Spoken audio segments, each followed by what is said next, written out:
ಬಿಜೆಪಿಗರು Trump ಯಾತ್ರೆ ಮಾಡ್ಲಿ ಅನ್ನೋ ಸ್ಟೇಟ್ಮೆಂಟ್ ಅನ್ನ ಸಂತೋಷ್ ಲಾಡ್ ಕೊಟ್ಟಿದ್ರು. ಆ ಸ್ಟೇಟ್ಮೆಂಟ್ ನ ಬಗ್ಗೆ ಪ್ರತಾಪ್ ಸಿಂಹ ಕೆಂಡ ಕಾರಿದ್ದಾರೆ. ಪ್ರತಿದಿನ ಕಾಗೆಗಳ ರೀತಿ ಮೋದಿ ಬಗ್ಗೆ ಮಾತಾಡ್ತಾರೆ.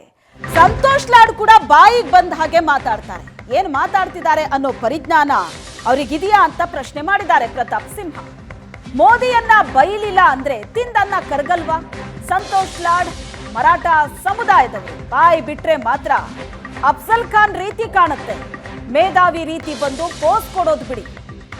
ಬಿಜೆಪಿಗರು ಟ್ರಂಪ್ ಯಾತ್ರೆ ಮಾಡ್ಲಿ ಅಂತ ಸಂತೋಷ್ ಲಾಡ್ ಹೇಳಿಕೆ ಕೊಟ್ಟಿದ್ರು. ಅದರ ಬಗ್ಗೆ ಪ್ರತಾಪ್ ಸಿಂಹ ರಿಯಾಕ್ಟ್ ಮಾಡಿದ. ಮೋದಿಯನ್ನ ಬೈದಿಲ್ಲ ಅಂದ್ರೆ ತಿಂದನ್ನ ಕರ್ಗೋದಿಲ್ವಾ ನಿಮ್ಗೆ ಅಂತ ಪ್ರಶ್ನೆ ಮಾಡಿದ.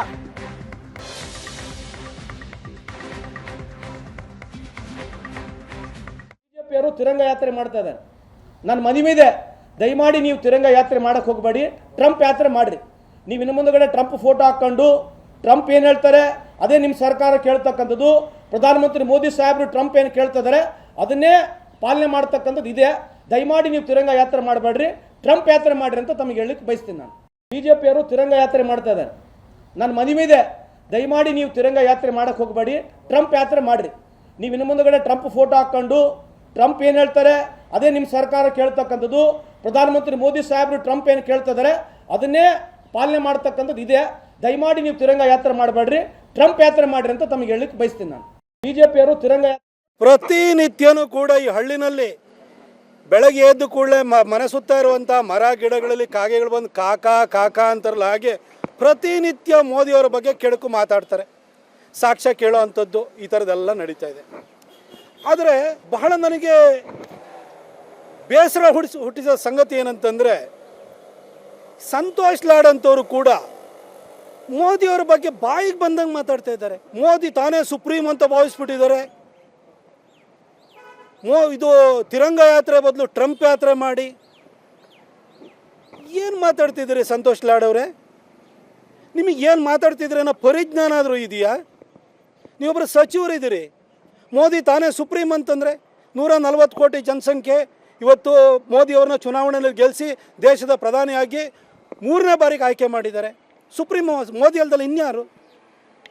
ಮೋದಿಯವ್ರನ್ನ ಪ್ರತಿನಿತ್ಯನೂ ಕೂಡ ಬೈದೇ ಇದ್ರೆ ನಿಮಗೆ ತಿಂದಿದ್ದು ಅರಗಲ್ವಾ? ನನಗೆ ಸಂತೋಷ್ ಲಾಡ್ ಬಗ್ಗೆ ನೋಡಿದರೆ, ಈ ಸಂತೋಷ್ ಲಾಡು ರಕ್ತದ ಕಣಕಣದಲ್ಲೂ ಕೂಡ ದೇಶ ಪ್ರೇಮವನ್ನು ಧರ್ಮನಿಷ್ಠೆಯನ್ನು ಇಟ್ಕೊಂಡಿರುವಂತಹ ಮರಾಠ ಸಮುದಾಯಕ್ಕೆ ಸೇರಿದಂಥವ್ರು. ಜೊತೆಗೆ ಅವರ ತಂದೆ ಹೆಸರು ಕೂಡ ಶಿವಾಜಿ ಲಾಡ್ ಅಂತ.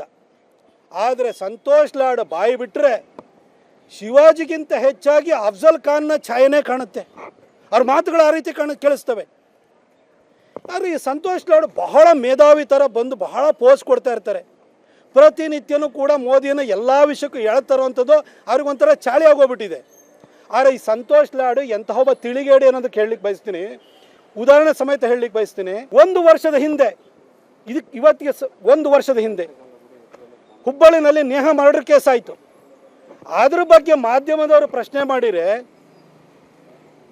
ಸಂತೋಷ್ ಲಾಡ್ ಹೇಳ್ತಾರೆ, ಮೋದಿಯವ್ರನ್ನ ಕೇಳ್ರಿ, IPCಗೆ ಬದಲಾವಣೆ ಥರ ಕೇಳ್ರಿ, ಮೋದಿಗೆ ಹೇಳ್ರಿ ಎನ್ಕೌಂಟ್ರ್ ಮಾಡಲಿ ಪರ್ಮಿಷನ್ ಕೊಡೋಕ್ಕೆ.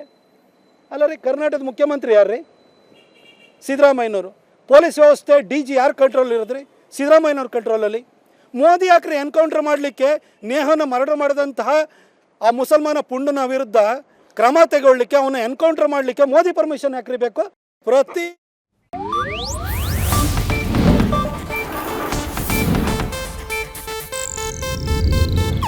ಇದು ಏಷ್ಯಾನೆಟ್ ನ್ಯೂಸ್ ನೆಟ್ವರ್ಕ್ ಪ್ರಸ್ತುತಿ.